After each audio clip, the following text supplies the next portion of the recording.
Tertúlia. Meu boa tarde a todos. Hoje é dia 11 de abril, uma sexta-feira do ano de 2025. Esse é o verbete de número 7007. Ele tem 5 páginas, 50 elogias e 12 máximos. O tema é retroamizade parapsíquica dentro da especialidade Seriexologia. Quem escreveu esse verbete fui eu mesmo. Nós temos por hábito aqui ler o mini currículo do verbetógrafo. Então, eu sou graduado em Medicina, especialista em Radiologia, Diagnóstico por Imagem, brasileiro, natural de Brasília, Distrito Federal, voluntário da Conscienciologia desde 1991, professor em Conscienciologia desde 1996, tenepsista desde 2002, EPICOM desde 2005, autor do livro Seriexologia, Evolução Multiexistencial Lúcida, de 2021, coautor dos livros Manual de Leitura Lúcida, Guia Prático para Ler Textos de Diferentes Áreas do Conhecimento, também de 2021. Co-organizador do livro Homolexicógrafos, a saga intelectual de Émile Littré, na escrita do Dicionário da Língua Francesa. Também coautor da primeira Noite de Gala Mnemônica, História Ilustrada. Também do livro TENEPS, Assistência Interdimensional Lúcida. Manual de Verbetografia da Enciclopédia da Conscienciologia. Gestações Conscienciais, volume 3, Epicentrismo Consciencial, Casuísticas Recinológicas, do ano passado, dentre outras questões. Definição: a retroamizade parapsíquica é o vínculo fraternológico cosmoético estabelecido entre consciências afins a partir do acúmulo de experiências multidimensionais compartilhadas ao longo da série X, tendo como raiz as antigas iniciações paraperceptivas conjuntas. O holopensene das amizades evolutivas, o holopensene pessoal da autoparapercepciologia, o holopensene pessoal da traforologia parapsíquica, o holopensene da interseriexologia. Lá no final nós temos a autopensenização maxifraternológica e a autopensenização cosmovisiológica. Na fatologia, o mapeamento das afinidades pessoais, o investimento sincero nas amizades atuais, visando futuros trabalhos parapsíquicos no porvir seriexológico, dentro do contexto aí da equipexologia. O diagnóstico da carga de convivência parapsíquica pessoal, a identificação na vida atual, em diferentes contextos, de retroamigos parapsíquicos. A proex parapsíquica atual, pautada nas retroamizades milenares. O fato de saber retomar e aprofundar ex-amizades parapsíquicas. As insinuações retrocognitivas na cotidianidade. A admiração mútua dos trafores entre amigos em geral e amizades parapsíquicas em particular. Na parafatologia, nós temos a retroamizade parapsíquica, as retroiniciações conjuntas selando amizades ao longo da série X, o ato sábio de se manter as amizades ao longo das vidas, a autovivência do EV profilático, a sinalética energo-parapsíquica na identificação das para-amizades, as retrocognições de cunho iniciático, as para-amizades aparecendo quando mais se precisa de ajuda e esclarecimento, a projetabilidade lúcida oportunizando rever e relembrar retroamizades, a potencialização das parasincronicidades entre consins parapsiquicamente afins, as comemorações de aniversários entre amigos nas retrovidas, vincando a holomemória dos envolvidos. E mais ali embaixo, o valor inestimável da redescoberta das para-amizades raríssimas. Vamos para as perguntas, mas antes das perguntas, nós temos por hábito perguntar ao verbetógrafo, né, o porquê desse tema. Então, esse assunto surgiu de uma convergência. Nós estamos aí começando a semana que vem, né, a 13ª semana de autopesquisa seriexológica, cujo tema é justamente amizade. E eu venho tendo aí algumas experiências nesse contexto de iniciação, amigos atuais que foram identificados nesse contexto de iniciação também.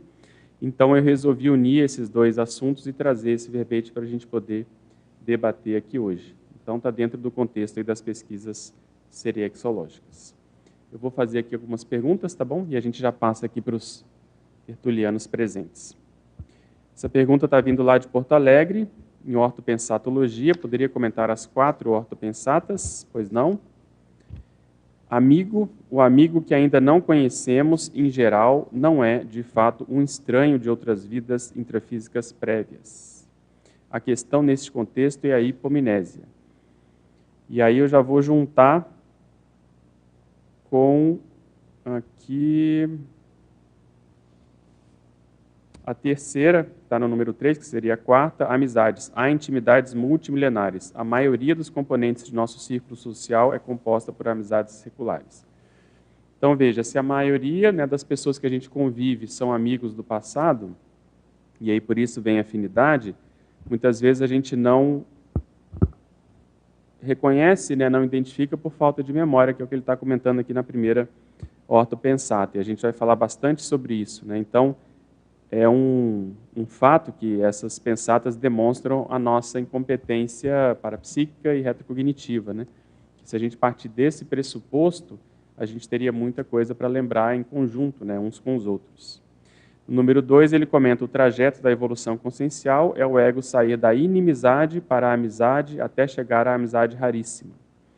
Então, isso é uma questão interessante que, inclusive no meu livro eu tenho um capítulo que eu desenvolvo um pouco mais essa ideia, porque justamente é através das brigas, muitas vezes, da inimizade, que a gente vai desenvolvendo uma afinidade do ponto de vista evolutivo. E aquilo, quanto mais há briga, mais as pessoas ficam atadas, né? Mais elas ficam num processo de interprisão. E enquanto não resolver, não vai se libertar. Então esse convívio compulsório vai dando ali intimidade, afinidade, até resolver a coisa melhorar, e aí poder chegar numa condição de amizade raríssima, onde muitas vezes, às vezes está cada um para um lado, às vezes não estão tão mais próximos entre si, mas reconhecem esse nível de amizade. Muitas vezes até um caminhou mais rápido que o outro, está numa condição evolutiva melhor, e aí volta para ajudar esse amigo que ficou pelo caminho, né? E aqui tem também, para perdurar, a amizade recíproca exige a memória recíproca, que é o que a gente estava comentando antes.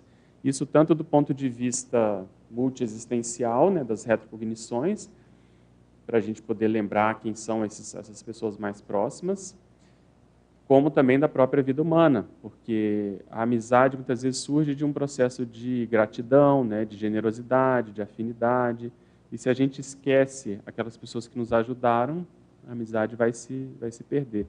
Então, a própria manutenção da amizade exige o cultivo da memória, exige que a gente lembre, né, aquilo que foi feito naquele momento crítico, muitas vezes, naquela situação mais delicada em que a gente foi ajudado, porque se deixar, às vezes a pessoa esquece, né, muda o contexto da vida, passam-se os anos, e aí a pessoa tende a ir esquecendo. Então, a ideia nessas ortopensatas é fazer esse link, para a gente ficar mais atento com as pessoas com as quais a gente convive hoje, o quanto que a gente está investindo no processo holomnemônico. Ela pede também para a gente falar da exemplologia. Exemplologia está na página 4, lá no começo. Eu dividi aqui em 3, retroamizade parapsíquica intrafísica, interdimensional e extrafísica. A intrafísica, os laços de fraternidade, intimidade e confiança, envolvendo integrantes da mesma equipe de trabalho em cursos e dinâmicas parapsíquicas, com raízes paraperceptivas em comum na série X. Então, é a gente saber olhar e tentar diferenciar, né, quem é quem no nosso voluntariado. Pedro, esse tipo de amizade, ela está imune a desavenças, a um certo tipo de antagonismo ainda, pela base dela ser parapsíquica? Isso deve estar um pouco mais fácil de resolver, né? Imagino. Exatamente. Eu acho que assim, não estaria imune totalmente, eu acho que não, acho que, né, tudo pode acontecer, mas há uma tendência de ter uma, vamos dizer, uma cumplicidade maior, assim, né? Então, vai depender de cada caso. Como você comentou, mesmo diante de adversidades, a chance de resolver mais rápido ela é maior. Eu acho que esse tipo de amizade que foi muito forjada nos processos de iniciação, que também tinham provas, que não eram tão fáceis, que tinham uma condição de muita lealdade. Eu até estava vendo que a gente não tem muita noção, né? Às vezes a gente tem uma ideia de como é o processo iniciático Isso variou bastante, dependendo da época e da região, mas eu estava vendo que havia, inclusive, o que hoje nós conhecemos como adoção. Hoje, a adoção, você vai adotar um filho, então aquela pessoa que, né, é órfã, vamos supor, é adotada pelos pais e vive ali na condição com os novos pais, né? Lá no passado, no contexto da iniciação, existia um processo de adoção também, onde não se perdia essa primeira parentalidade, né, os pais. Era uma adoção iniciática. Então, tinha lá uma pessoa mais experiente, mais velha, um mestre, entre aspas. Às vezes, alguns dos discípulos ali, ele escolhia para adotá-lo de fato. Então, a pessoa saía de casa, às vezes mudava de nome, dependendo do contexto, ia viver com esse novo pai, que ele chamava, inclusive, de pai, e tinha todo um processo como se fosse proexológico da época, quer dizer, isso tudo era feito para que a cognição parapsíquica da época fosse transmitida de uma maneira mais segura de geração em geração. Então, isso cria um laço muito forte entre as consciências, mas obviamente que, né, ninguém é imune aí, principalmente se as pessoas não estiverem na condição de despertos ainda, às vezes entra assédio, entra contextos atuais da época, isso pode acabar, né, complicando. Eu acho mais difícil isso acontecer no contexto, às vezes, da amizade raríssima, por exemplo, onde até estou escrevendo um verbete sobre isso, que eu dei um curso, né, de amizade raríssima, e lá a gente coloca a ideia da identidade paracerebral, né? Então vai se formando uma identidade entre as duas consciências. É um pouco aquela ideia que não existe de alma gêmea, quer dizer, cada um mantém a sua singularidade, a sua individualidade, mas teve tanta experiência junto ali, de todos os tipos, né, como eu falei, de família, de amigo, de iniciação, de não sei o quê, que as consciências vão ficando muito irmanadas, mesmo, muito, muito próximas. Eu acho mais difícil ter problemas nessa condição, apesar de, paradoxalmente, ter muito mais glasnost, se falar mais a verdade, né? A pessoa ela privilegia, nesse caso, normalmente, os envolvidos, pela maturidade, se privilegia muito mais a verdade, do que ela pensa, do que ela acha que é, do que a edulcoração do processo social, de não querer ferir a pessoa, né? Só que é feito de uma maneira mais cordata, né? Com uma forma mais adequada. Então, as discordâncias são mais na casa das ideias e não, né, do ponto de vista pessoal, interpessoal. Então, isso de maneira geral eu penso que caminha por aí, mas acho que tudo pode acontecer, né? Envolvendo gente, tudo é possível, né? Pois não. Boa tarde, Pedro. Obrigada aí por trazer esse tema. No âmbito aí da questão do parapsiquismo relacionado à amizade, o que você poderia dizer, por exemplo, da amizade relacionada à sincronicidade? A sincronicidade relacionada à questão de amizade. Sim. Eu até tenho aí na parafotologia, né, alguma coisa assim. Coloquei aqui a potencialização das parassincronicidades entre consins, né? Uhum. É um fato. Quer dizer, quando a gente consegue trabalhar junto com essas pessoas que a gente está citando aí, que a gente teve muita experiência, principalmente parapsíquica, a tendência é a coisa realmente desdobrar nesse aspecto. Do mesmo modo, fazendo um paralelo, a gente convive às vezes com a pessoa muito do ponto de vista afetivo, e quando encontra, aquilo transborda. Quando a gente convive muito do ponto de vista parapsíquico e reencontra, a tendência é ter muito fenômeno, e a parassincronicidade está dentro desse aspecto. Vou te dar um exemplo, até citei no curso aí que eu dei de amizade raríssima, que foi muito interessante, porque justamente envolveu parassincronicidade. Eu estava almoçando no centro, isso foi em 2013. E em 2013, foi um dos momentos em que a gente viajou com o professor Valdo para fazer exame fora, lá em Belo Horizonte e tal. E a gente morava aqui, eu e a Cris morávamos aqui no CAEC, e a gente precisava reformar a casa. Então a gente ia viajar com o professor Valdo, ia voltar, a casa já ia estar em reforma. Então a gente, antes de viajar, a gente acordou com uma amiga que a gente ia ficar ela tinha uma casa que ela alugava, a gente ia ficar nessa casa. Então, E assim foi, a gente viajou para o Sovaldo. Na volta, quando nós fomos pegar as nossas coisas e ir para casa, ela falou, olha, não vai dar mais, aconteceu alguma coisa e tal, não sei o quê. A gente teve que rapidamente arrumar um apartamento. Então a gente foi lá no centro, até num domingo à noite, a gente já tinha morado lá no St. Peter, né? Quem é de Foz às vezes conhece. Fomos lá, falamos com o porteiro, ele falou, não, aqui tem 2 apartamentos para alugar, vem aqui amanhã, segunda-feira, e aí a coisa caminhou para a gente conseguir um apartamento lá, deu tudo certo, beleza. Nessa semana que a gente estava nessa fase de mudança, eu estou almoçando lá no centro, e entra um casal que eu nunca tinha visto, e aquilo me dá eu não sei nem traduzir, um nível de attachment, a vontade de ir lá e abraçar eles, de conhecer, de querer saber quem são, e eu ficava olhando, e não tinha nada demais, eles não eram bonitos, nem feios, nem nada chamava atenção. E era principalmente o rapaz. E eu falava, gente, está acontecendo alguma coisa aqui, eu não sei o que é, muito estranho, nunca aconteceu isso comigo, mas muito forte, muito, muito, muito forte. E eu falei, aí eu não tive cara de ir lá falar com eles, porque pareceu um maluco, né? Eu simplesmente registrei e fiquei com um ponto de interrogação, uma coisa em aberto, beleza. Nessa mesma semana, a minha mãe estava chegando para nos visitar também, foi mais um motivo de estresse, porque a gente precisava arrumar um local para ela, tal, não sei o quê, e nesse apartamento deu.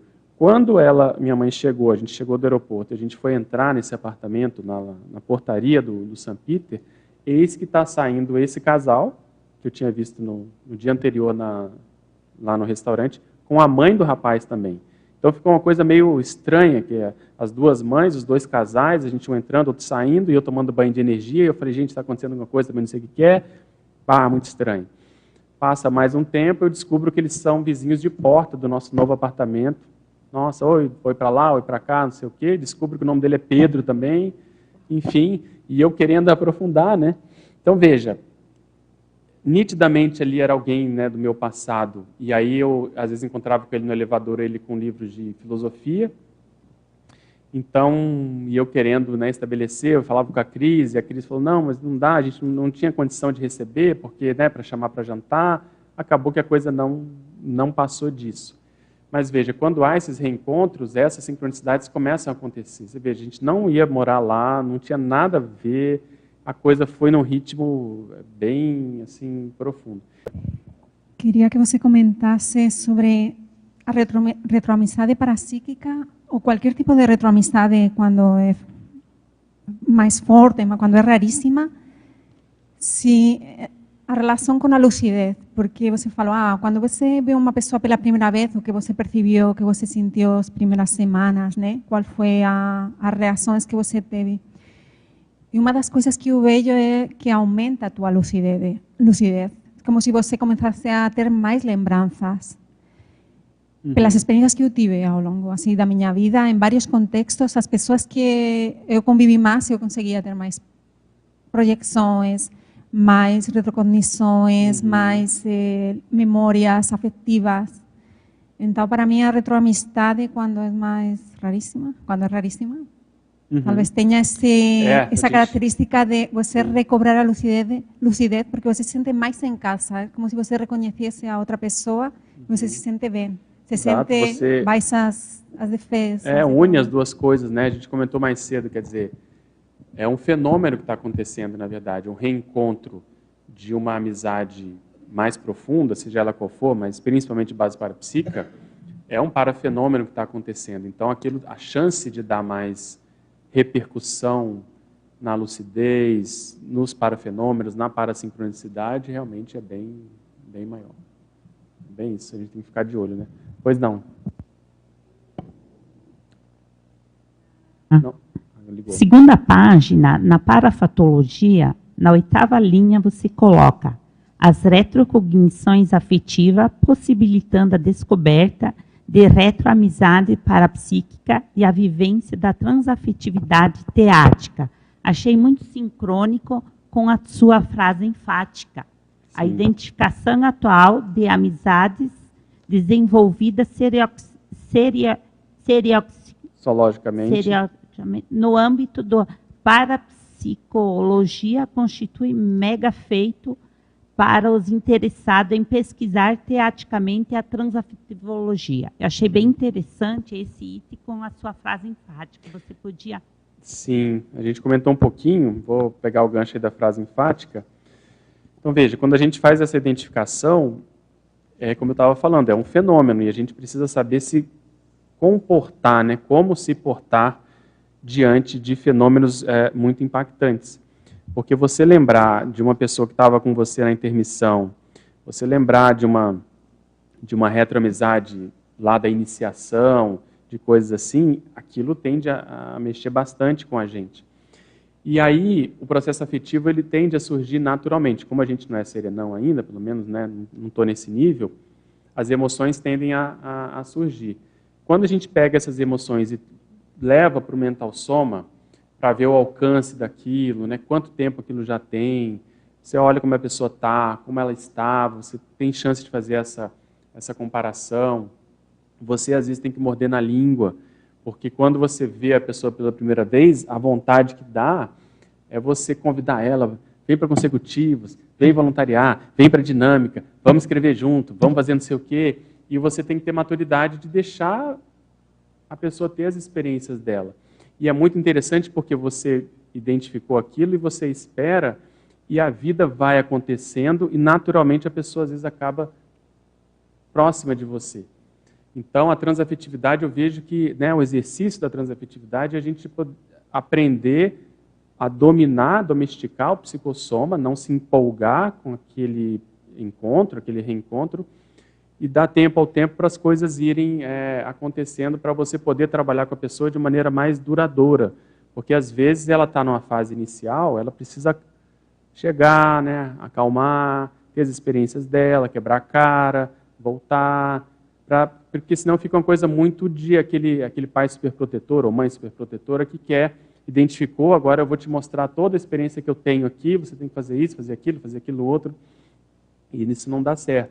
Então, um dos aspectos mais interessantes, que a gente vai até falar semana que vem lá no curso da transafetividade, é esse respeito máximo pelo livre-arbítrio da pessoa. Deixa ela, né, ter as experiências dela, às vezes, se ela quiser perguntar, e sim, você fala.